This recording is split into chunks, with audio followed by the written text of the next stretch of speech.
शीर्षकमा लेखिएको कविता यो अनन्त कुमार बस्नेतजीले लेख्नुभएको कविता हो। वाचनको कोसिस प्रयास म गर्दैछु। कविता चाहिँ यस प्रकार छ। यो मेरो मनभित्र कुञ्ज नगका राखी सयौं तस्बिर, यो मेरो मनभित्र कुञ्ज नगका राखी सयौं तस्बिर, छोरी भेट्न भनेर यो मुलुकमा आयौं दुवै आखिर।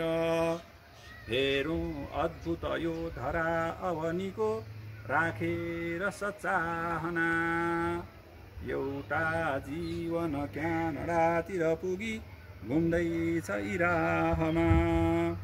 घुम्दा ताल इरी अथाह जलको एउटा कुनै साँझमा, ठन्डा वायु चलेर कम्पन बढ्यो यो वक्षको माझमा।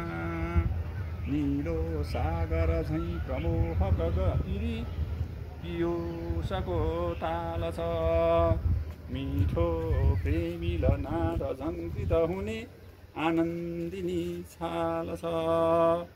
छैनन् पर्वत श्रृङ्खला अजङ्गका हेर्दा जिमी तार छ, साँच्चै सुन्दर छिन् धरा प्रकृतिको आत्मीय आकार छ। राखियो मनमा अनन्त सपना घुम्दै गरेको पल, उर्लिन्छन् दिन रात भाव लहरी यो चित्तमा निश्चल। टाढैबाट भयो सुपेरियरको त्यो तालको दर्शन, हेरी ताल विशाल यी मुलुकका आश्चर्य मान्यो मन।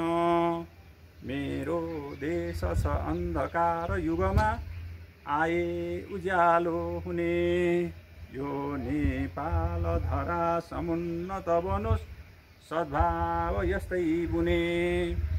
अर्को सुन्दर सर्निया नगरको सौन्दर्यमा लोभिए, सीमा पार अमेरिका छ यसको हेरेर आह्लादिए।